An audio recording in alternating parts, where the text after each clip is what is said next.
I'm going to cover the 2018 investment year and then have an outlook to 2019. 2017 was a very calm year. Basically, the market went up 24%. There was no reduction beyond 2% for the whole year. Volatility was low. Everything was easygoing and happy. 2018, on the other hand, was a more normal year with lots of volatility and many significant events that affected the market. The first thing that happened was we had almost daily tweets coming out from the president. We have found many surprising things on early morning tweets, such as we're leaving Syria, we're putting 10% tariffs on steel and aluminum, etc. Our chief investment officer, John Gullo, in fact, has his own Twitter account, and he looks at the president's tweets 3 times a day to see if there's going to be things that affect the market. This is very different in the past, and it does add to the volatility. The next thing that happened, we had tariffs during this year. Somewhat surprising. When you think of it, long term, the Republican Party, which controlled Congress and the presidency, has been a long-time proponent of free trade. All of a sudden, we had tariffs. Early in the year, people thought they were just negotiating ploys. As the year went out, they became more and more material. Many times it caused the market to go down. Recently, hope that the US and China will come out with an agreement, at least in part, it's been helping the market recover. Also this year, there was the US-Mexico-Canada trade agreement. It was a replacement for NAFTA. Many people think it's a done deal, but in fact, at this point in time, it still needs legislative approval. Also this year, there was a lot of discussion about the FANG stocks, Facebook, Apple, Google, etc. For the first 9 months, they basically went straight up. Our portfolios have a fair amount of those, but not an overweight. It's a pure momentum play. Just like in the late 90s when technology went rocketing up, people thought it would go up forever. Well, as we found out starting from late September on, many of these went down 25 to even 35% over a relatively short period of time, and we found out nothing goes up forever. Brexit came out, and Brexit was a big deal, and it still is. This morning on the way in, I listened to a summary. Right now, the UK is the 7th biggest economy in the world. It, among itself, is a material participant in the world GDP. They're also a huge player in Europe. Europe is the 2nd largest economic bloc in the country. We invest a significant amount of money in what we call developed international stocks, which is Europe, Japan, and Australia. This is a big deal. They are supposed to leave the European Union March 30th this year, and there's still not an agreement. So this is something that's going to move the world markets from now through the end of March and maybe beyond. The next big thing that came up, if you look at the screen, was that the Democrats took control of the House of Representatives. On the screen, the dark red is where the Republican Party picked up seats. The dark blue is the Democratic Party. In short, the Democrats picked up 40 seats on a net basis and now have a comfortable margin in the House. The government shutdown occurred, and it's the longest one in history, 34 days. Prior to this, the longest one was 21 days. This had a very significant effect on a lot of people, not just government employees, but government contractors. I'll talk more about this, but this is not good for anybody. As we're making this tape right now, we still don't know for sure if the president is going to sign the new bill and avoid another shutdown starting tomorrow. The other thing that was in the news all year long was Jerome Powell. He's the head of the Federal Reserve Bank. During the year, there were 4 rate increases. There were times during the year that the market was fearful that they'd raise the rates too much and hurt the economy. Recently, part of the recovery has come from Powell saying they will be patient. Too many people thought that there'd be just a straight line up with the interest rates and that the quantitative tightening that's going on would go on unrestricted. Currently, the market feels that the Federal Reserve will be patient and not hurt the economy abruptly. All those significant events led to uncertainty. Uncertainty leads to volatility. As we've told longtime clients, many times the market reacts more poorly to uncertainty than bad news. If there's bad news, you know that you have to take a left or a right. If you're uncertain as to what would happen, you don't know what to do. So, the VIX, called the Fear Index, which is the forward volatility on the S&P 500, was normal this year. In 2017, it was extremely low. This index goes back to 1990. It averages about 20. A very low reading is below 10. Prior to 2017, there was only 9 readings below 10 on a daily basis. In 2017, there was 52, so extraordinarily low volatility. This year, we average closer to regular. If you look at the screen, you'll see that both in February and December, we averaged well above 20. That hits the zone of being concerned, but we never went above 30, which is where we get very concerned. We went above 30 in 2008 and 2009 and also briefly in 2011. So this was more normal volatility, but it felt abnormally high because of how calm it was in 2017. Similar to this, 2% movements in the stock market in one day can be unsettling. If you go back 20-some years, you'll find out that we average about 20 days, and that's what we averaged last year. Yet it felt very violent. Why is that? Well, if you look for the 6 years, 2012 to 2017, you'll see in 6 years there was only 35 days, including none in 2017. Therefore, this year, which was average, felt very bad. In particular, 12 of the 20 days were in the fourth quarter, and that made the fourth quarter feel awful. And in fact, the fourth quarter was awful. If you look at the year through September 30th, most portfolios were somewhere between -1 and +1%. Historically, the stock market makes approximately 2% per quarter for the first 3 quarters and 4% in the fourth quarter. So looking at that, most people, us included, expected that this would be a modestly positive year.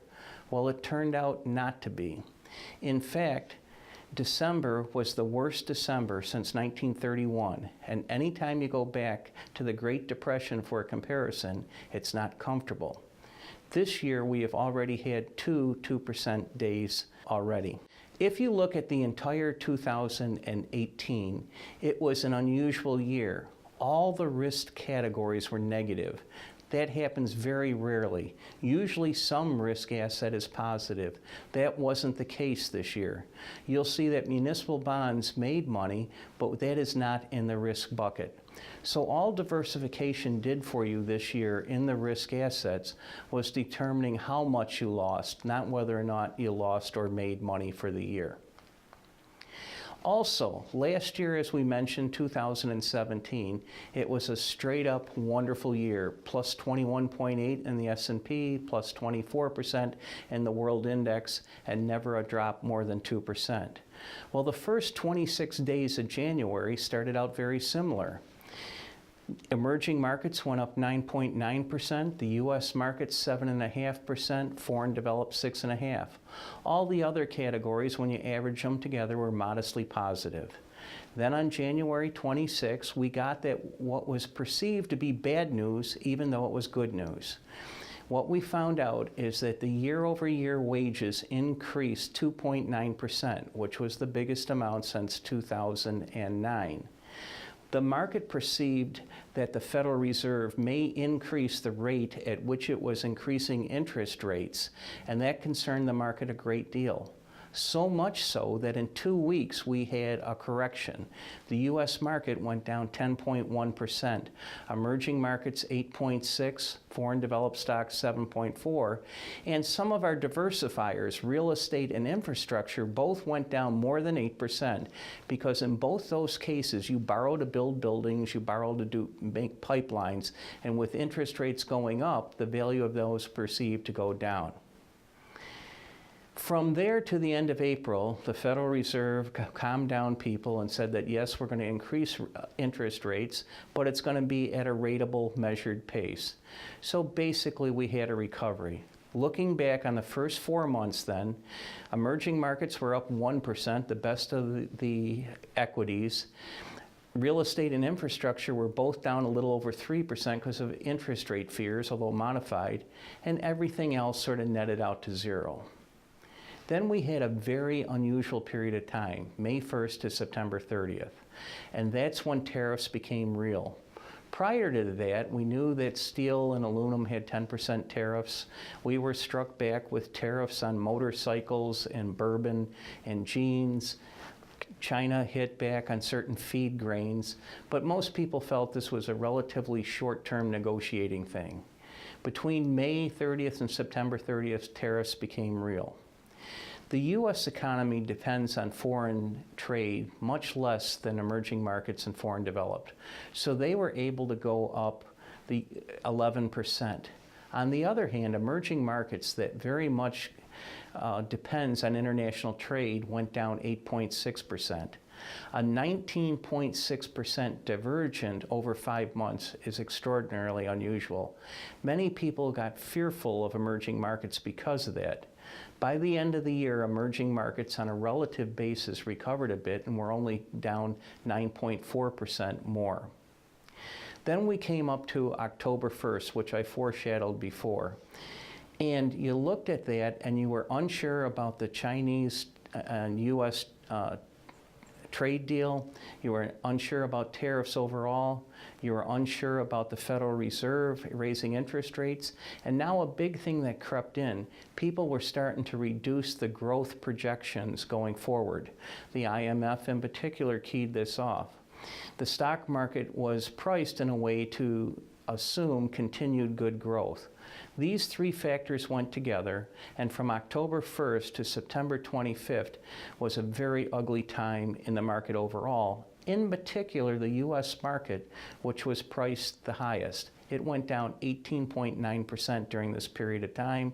Foreign developed 14.4%, and emerging markets, quote, only went down 9.1% because they were priced the lowest. Real estate, infrastructure, and commodities, three of the diversifiers, all lost over 8%. Bonds went up modestly because there was a flight to quality. Then starting in December 26th through the end of January, and currently as I'm dictating this now on Valentine's Day, the market has been recovered. What happened? Well, one of the things that happened, there is some optimism that we'll get the trade deal done with China. As I'm dictating this right now, the president is contemplating extending the March 1st deadline for the tariffs to 60 days because there's been good progress made on the U.S.-China negotiations. The other thing that happened was Chairman Powell of the Federal Reserve coming out and saying they will be patient, which has taken some of the heat off of the concern of interest rates going up. And further, the fourth quarter projections for earnings or reporting for earnings has been pretty good, and the projections going forward weren't as robust as they have been, but they weren't horrible either. So we've had a very nice recovery. The U.S. is up 15.2, emerging markets 10, and real estate in particular is one that keyed up 14.1%, and infrastructure 12.4, and that's the big market perception that interest rates won't go up as much as we expected. Now, one of the things that causes an enhancement or a detriment to your foreign returns is the relative strength of the U.S. dollar. If you look back from January 1, 2017 to January 25, 2018, the US dollar depreciated almost 14%. So foreign investments had a 14% wind behind their sails. Since then, the US dollar has strengthened 7% and therefore has been a detriment to the owning foreign assets. The US economy. One of the things that has been wonderful about this economy is jobs. If you go back to the Great Recession, U6, which is the broadest measurement of unemployment and includes people working part-time that want to work full-time, people that have given up, and the official unemployment rate, it was 17.4%. It's dropped to well below 10. The official employment rate at the peak was 10%. It's currently 4. Now, it was as low as 3.7. The 4% is not a bad number because what's caused that is more people entering the workforce. So workforce participation rates are starting to recover. The next thing is job openings. This slide shows us a little bit over 6 million. This Tuesday, the jobs opening report came up and it was 7.3 million, which is the biggest number ever since the statistic was kept. And in fact, is more than the unemployed people. So right now we're running out of workers and we clearly have a skills mismatch at this point in time. Many of our clients who are employers have complained about the lack of skilled people in their industries for some time now. The other thing that happened is on a year-over-year basis as of 12/31, wages went up 3%. That's the highest since 2009. January 31st just came out, and on a year-over-year basis, it was 3.2%. So finally, some of the workers are participating in the better economy. This is a good raise, but not so good that it's causing a lot of fear of inflation at this point. Now, speaking about inflation, another component of it is producer prices for commodities.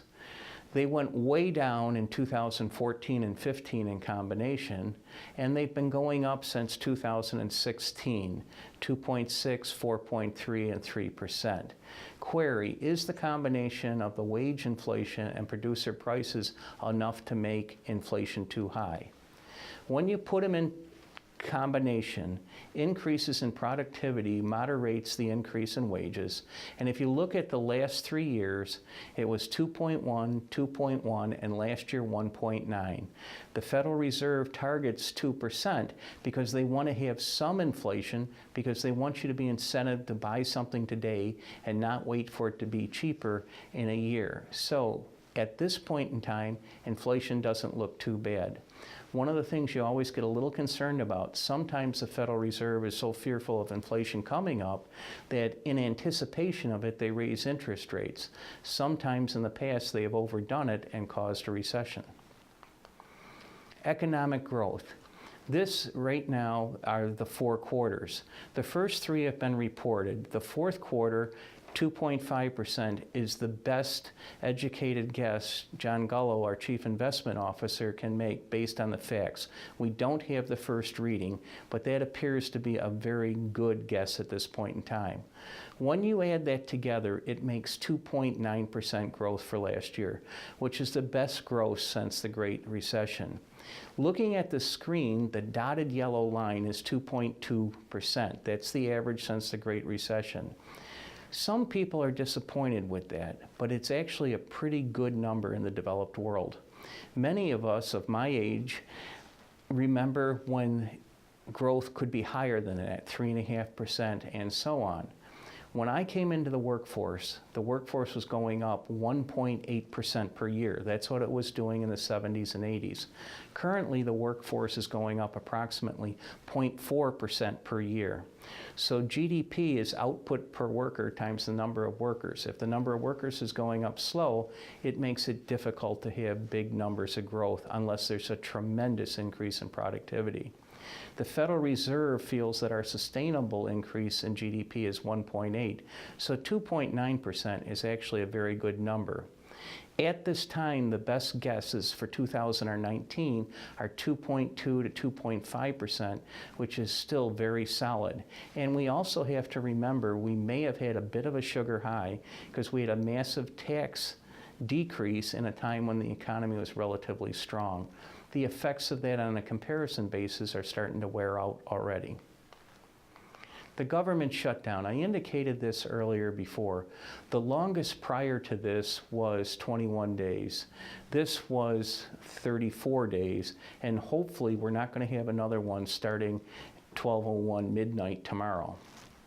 Now, there are costs with the shutdowns. There's loss of productivity of government workers. They have hours spent for the shutdown, preparing for the shutdown. They have hours spent re-gearing up. There is going to be retroactive pay, but many of the people got hurt by that. Statistics coming out say approximately 25% of the federal workers missed either a rent payment or a mortgage payment. Also, approximately the same in numbers tapped their retirement accounts. So this is a big deal. There's also lost revenue from government museums and parks, interest on missed payments. One of the big things that we found out with one of our clients is government contractors. We've all heard about the push for privatization. So you've had the private contractors doing the work for the federal government that maybe in the past was done by workers. Those people are not getting back pay. So the companies that with that went without cash for approaching 2 months. That was hard. There's also economic disruption from delayed permit and licensing, halt to the SBA loans, tourism disruption, lack of economic updates. John just updated 2 of these slides yesterday, waiting for numbers to come out. And that's real. And a funny thing is, 2 days ago on the news, I saw Chuck Schumer in a microbrewery, and he was complaining about the shutdown. So this caught me by surprise, but apparently in order to sell certain kinds of microbrews, you have to have it approved by the Bureau of Alcohol and Firearms, and if they're closed down, they can't approve it. So hits even areas you don't think it would. Interest rates. So this has been on our minds for some time yet.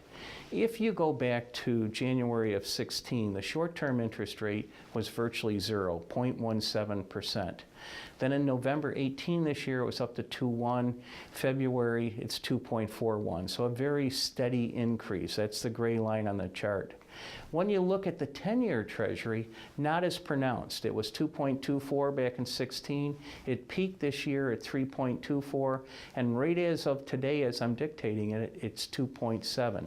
Now, what's happened here is the interest rates on 10 years versus 1 month are very tight together. What this means, it's very hard to justify taking the risk of a 10-year bond to be paid very little above what a 1-month bond or bill is giving you. Also, one of the things that's usually a very bad sign for the economy is what they call an inverted yield curve. In other words, short-term rates higher than long-term rates. Yesterday, the 5-year rate was 2.52, the 2-year rate was 2.53. So although it's a minor inversion, it is in fact an inversion at the lower end of the curve. So as I mentioned earlier, there were 9 rate increases in the US, 4 of which were last year, and we put a graph on that. If you go back to ancient history, that is December of 2018, the Federal Reserve dot plot said that we should expect 2 more rate increases in 2019. Now, in the middle of February, the next year, the market is telling us to expect no more rate increases this year. It still appears that there may be 1 or 2 this year, and if there is, it would be in the second half of the year, and it would probably be good news because it would probably mean that the economy is doing very well. One of the things we're concerned about is who absorbs the debt. If you go back to September 18, 2008, when Lehman failed, the Federal Reserve's balance sheet was approximately $880 billion. At that point in time, we were concerned that the entire world's economy might fold, or at least the banking system may fold. So there needed to be help. The US government on fiscal policy limited its help to the TARP. TARP was $700 billion. Bush got to spend 350 of it, Obama 350 of it. Between the two, they helped the banking system, and the automobile industry arguably was saved. But that's all we could get done for physical stimulus. Fortunately, the Federal Reserve is independent, and the other central banks are. So they said they wanted to, in effect, lower interest rates, but the US didn't want to lower below zero. So a way to effectively lower interest rates was quantitative easing. In other words, going out and buying a whole bunch of bonds, treasury securities, mortgage-backed securities, and others. This lowered the interest rate, and the reason you want to do that, for instance, if your mortgage rate is 3.5% instead of 5.5% or 6%, you're encouraged to buy a house, etc. The balance sheet was built up to about $4.5 trillion. For approximately a 2-year period of time, the Federal Reserve reinvested all the maturities. Starting a little over a year ago, they started allowing the maturities, some of them not to be reinvested. Currently, we're doing $50 billion of that per month, so we have lowered the balance sheet. We're not sure where the balance sheet's going to end up. Most people think between $2 and $3 trillion, as illustrated on our chart. So right now, at $50 billion a month, or $600 billion a year, the market has to absorb that additional US borrowing, and there's deficits. If you look at the US government deficit right now, it was $751 billion for the 9 months ended September 30th, even though we had a very strong economy. Now, there was only 9 months of the tax cut in that. It's estimated that the US deficit will increase by $5 trillion over the next 5 years. When you add that to probably about $2 trillion of quantitative tightening, the market has to absorb $7 trillion of additional US debt. We think the only way the market will do that is if you increase interest rates. After all, one of the big buyers, the Federal Reserve, isn't going to be buying. Another big buyer is the US government itself, Social Security in particular, and that's no longer running in excess.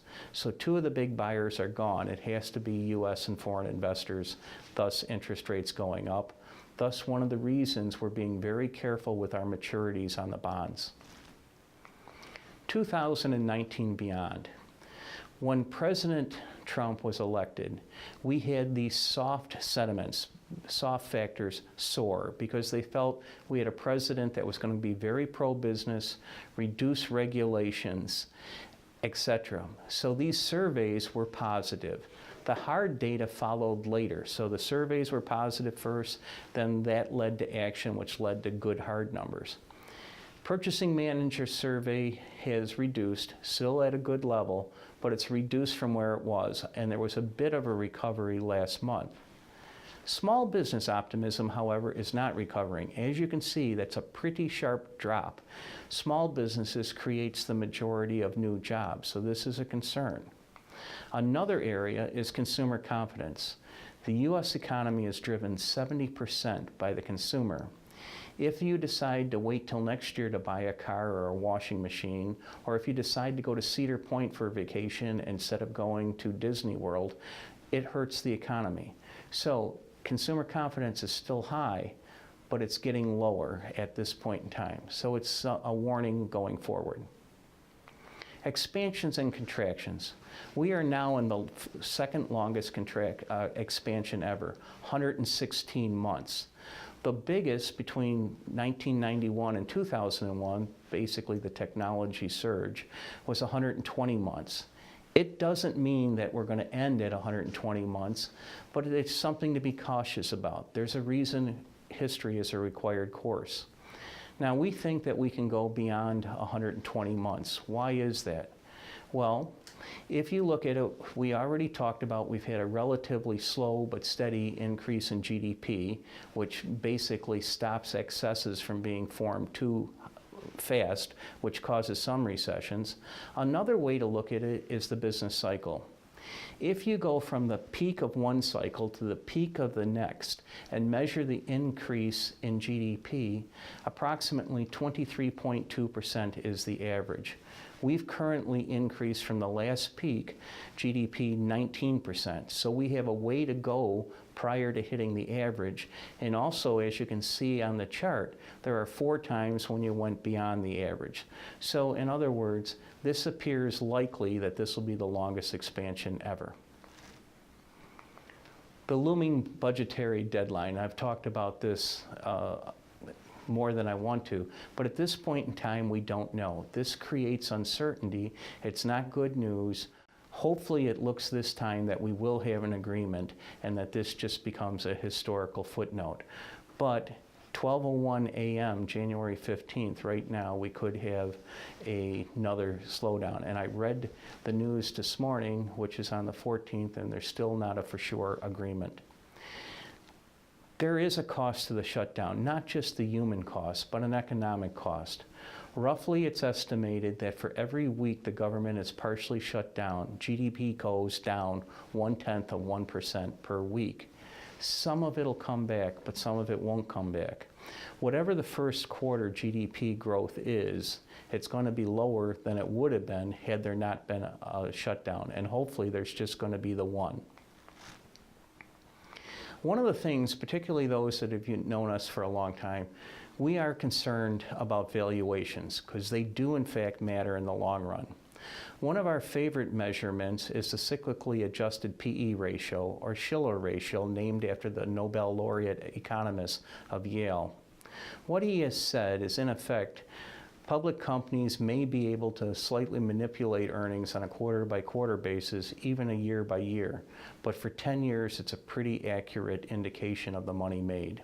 So what he does is goes back and takes 10 years of earnings, adjusts it with inflation, and compares that with the long-term average. If you go back to 1947, the average in the U.S. is 19.06%. As you can see in the chart, we were well over 30 a couple of times recently. Currently, we're in the high 20s. So on a relative basis, we're higher than normal. That has some predictive qualities. So what that would say is to expect over the next cycle to have the U.S. returns be less than normal. On a relative basis, as you can see on the chart, both foreign developed, the dark line, and the gray line, emerging markets, are well below the long-term average of the U.S. and well below the U.S. on a relative basis. Some people say that those long-term numbers are a bunch of bunk. We like them, but we also look at the short-term valuations. So, as of January 31st, what are the short-term measurements? Price to book, the U.S. is selling at 3.2. For developed international, 1.5. For emerging markets, 1.6. U.S. twice as expensive on that basis. Some people feel the only thing that really matters is free cash flow. How's that? U.S. is selling at 13 times cash flow. Foreign developed, 8.5, and emerging markets, 8.1. U.S. most expensive by a wide margin. Other people say the only thing that really matters is the PE ratio. Many PE ratios are quoted. What we like is the trailing because it is historical. Many times forward PE ratios turn out to be overly optimistic. On the 12-month trailing as of January 31st, the U.S. is selling at 19.6. Foreign developed 14 and emerging markets 12. So on all the current valuations, the U.S. is the most expensive and by some margin. Another way, what about for buy and hold people that really want dividends? The U.S. is 2.1%, foreign developed 3.5, emerging markets 2.8. So all of these measurements, it's hard to argue that the U.S. isn't the most fully priced, if not in fact overpriced. Geopolitics can matter in the short term. Again, right now, technically, March 1st, there's going to be a 25% tariff on most, if not all, of the Chinese imports. That's a big concern. If you look at some of the large retailers, for instance, Walmart, the shelves would have a lot of room on it if you eliminated everything that comes from China. Also, my iPhone cost a fair amount of money. If I had to pay a 25% tariff on the components of it, that would be a lot more expensive again. So this is a big deal. It's a big number. And as I mentioned earlier, currently the president is hoping for a 60-day extension in this, and hopefully we'll have some kind of reasonable, even if it's a partial agreement, to take some of the sting out of these tariffs. The U.S. dollar is affected by tariffs. As we mentioned earlier, in that May to September period of time, when the U.S. market did so well and emerging markets did poorly, the U.S. dollar also went up on a relative value. Our exporters, manufacturers and farmers, hopes that the U.S. dollar goes down to make their exports more attractive. Many times we as consumers like a strong dollar because we can buy things cheaper that we import. Over the long run, probably having the U.S. dollar a bit weaker makes it more sense. It also, in theory, makes it easier to repay debt, and as we talked about earlier, the U.S. is certainly going to have a lot of accumulated debt. A big deal this week, we tapped $22 trillion on accumulated debt. That's an all-time record. As we've talked about interest rates, U.S. short terms going up, the 10-year not going up nearly as much. There was a real fear of a bond inversion, and as I mentioned, that many times is a forward warning to a recession. And so what the people were worried about is that the Federal Reserve could crush the momentum in the economy. It was wonderful that Chairman Powell came out and said that they will be patient in evaluating the outlook before making any other adjustments. And this is a big part of what's driving the current rally. In conclusion, 2017 is gone. 2018, with all the volatility, is much more normal. Expect more volatility going forward. Also, because interest rates on the long term are so close to the short term, it's hard to justify having long-term maturities at this point in time. So shorten your bond holdings. Another thing to keep in mind, look at where you have your equity dollars. Embrace foreign stocks. Yes, the U.S. had led on a 5-year basis, but long time ago, 2017, emerging markets were the best, foreign developed the second, and the U.S. the third. Looking forward, that appears to be likely again. The U.S. produces 26.5% of the world GDP. It's about half the world's stock market. It's hard to argue that for a long-term basis that one should be heavily, overly allocated to the U.S. at this point in time. Foreign developed is 35.6% of the market, and emerging markets is 37.8% of the world's GDP. We think, and there's pretty much a consensus across the board of people in our industry, that the best equity asset class over the next market cycle will be emerging markets. It was in 16, 17, and even last year, where it was bad on an overall year basis, it led in the first and fourth quarter. Next, the cheapest insurance of all is being broadly diversified. One might try and guess what'll be the best asset class, but over the long run, if you're well diversified, you will, on a risk-adjusted basis, have the best return. Thank you very much.